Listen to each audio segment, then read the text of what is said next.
glad to be here. I'm looking forward to sharing a little bit about what we do at Hart Chiropractic, and hopefully, everybody will kind of understand a little bit more what we're about, what we bring, and what we offer patients and community.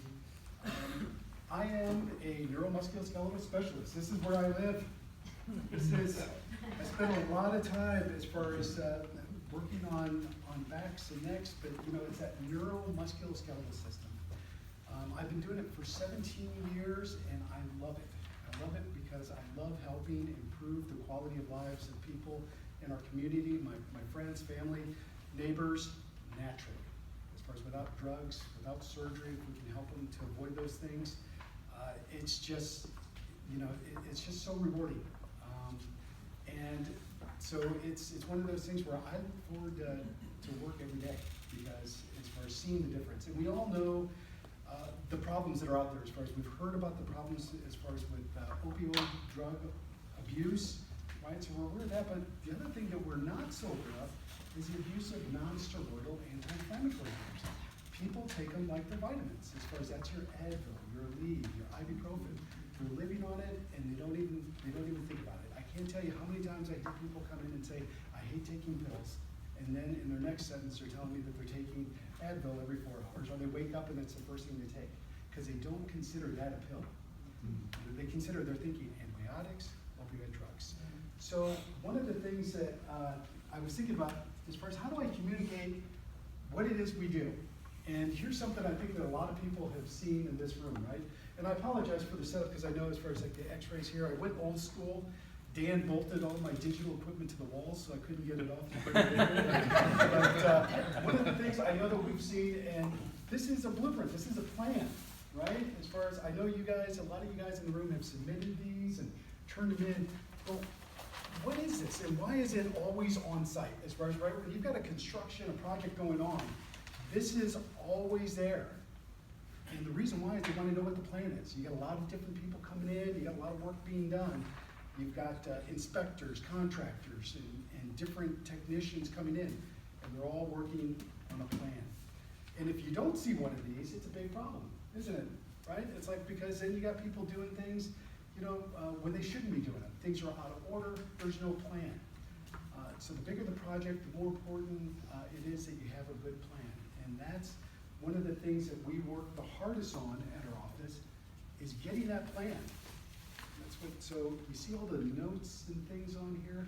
You're going to notice as far as when you look at like our films.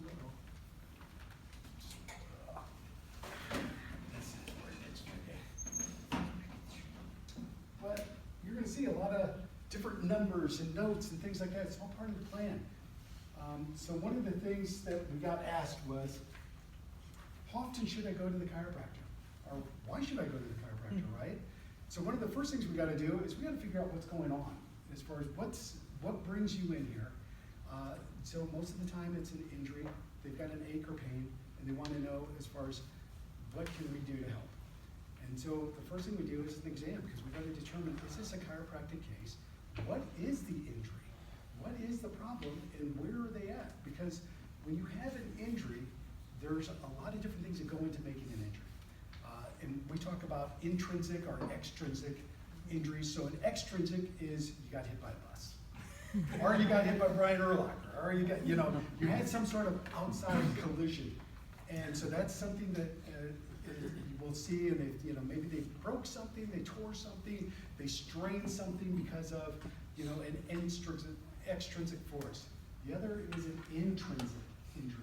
An intrinsic injury is like a repetitive stress trauma, something that's going on over and over again. So whether it's sitting at the computer, or maybe it's working that mouse, or maybe you're just turning a lot of screws in there and you've got this repetitive stress injury. So we've got to determine what is the nature of the injury.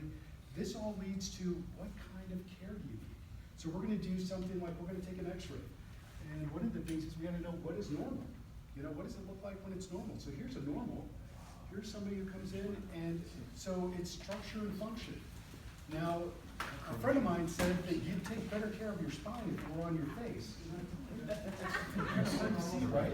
But I've never seen somebody who had a visceral problem. So in this patient right here, when they came in, kinds of stuff going on, right? They had cancer because they had their, as far as the liver, they also had a previous heart condition where they had a heart attack. So these are staples where the chest is tied back together after having a heart attack and things like that. I've never seen somebody who had a heart issue who didn't also have a problem in this area of the spine.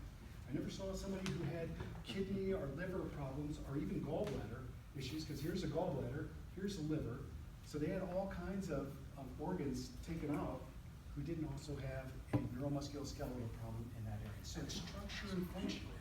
Structure and function. And so we need to see what's going on there.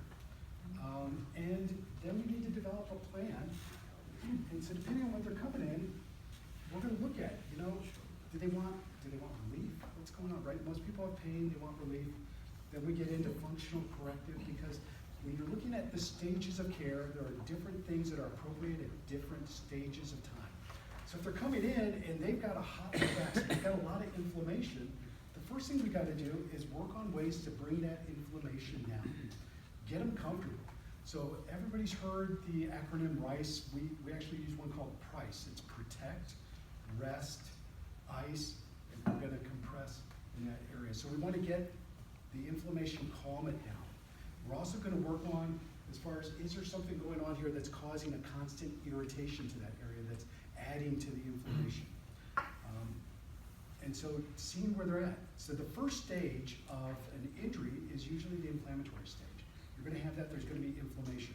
So we need to know, where are you at as far as, in what type of care do we need to deliver? Because there's a lot of different things, there's a lot of different techniques and things that you do, but depending on what stage, they may or may not be appropriate. So they've got inflammation, so we get that calmed down. The next stage is where you're getting into that relief and repair stage. So now the body is laying down collagen and scar tissue, it's stopping the bleeding. So you'll see, like, the bruise goes from really swollen and hot, right, to now it's kind of all the different colors, green and yellow, and it's like, everybody looks at it and goes, ooh, but now that's the body actually, it's part of the healing stage. And so then you go from that to, now you've got scar tissue, and then you're getting into the remodeling and rebuilding stage. This is what your body just naturally does on its own. And we're there to help kind of make each stage more effective. But what happens so many times, especially with spinal dysfunctions, is that people kind of end up going between these two. It gets hot, they injure their back, it gets swollen, they're taken out of commission for a couple days. Maybe they're laying on the floor for the first couple days. They're like, I couldn't move, I just laid there. Eventually I started to be able to move, it got better. A couple weeks later I was back to my normal activities. And then they go right on back. So our job, and the reason why that happens is because it never got corrected. A lot of places are really good, and a matter of fact, as a country, we're really good at relief care. We can get you relief. We can get you out of pain. The thing is, it's corrective care, and it's knowing really how to fix the problem, making sure that it doesn't come back, and helping, guiding people through those steps. So if I could have you take home anything, what I want you to really know is first the different stages, and that there's different types of care, different types of treatment depending on what stage you're in. So when you're at this level right here, this is a person who's got long-term chronic issues. That's not one adjustment that's going to make that go away. Now, one adjustment might give him a ton of relief, but one adjustment's not going to fix that spine. Now, as far as that's where you get into more long-term corrective questions. Dave gave me the 2-minute sign. It always goes so fast. I want to open it up to questions. Does anybody have any questions? What percentage of your clients do you say, I can't fix you, you've got to go to get surgery? Not many, as far as, but I will say that I've had a number of clients that have come in where we found that, there's something else going on as far as we've identified tumors. We've identified, as far as, I had one patient who actually had just had a stroke. When they came in, it was like, this is, so getting them to the emergency room, getting them appropriate care. So that first visit is going to be a little bit longer because I need to know what's going on. So it's not a high percentage. Most people that, we're not a trauma unit or, right? But so, which is nice as far as most of the people coming into my office are not going to you know. But, On that note. all right, well, thank you for your time.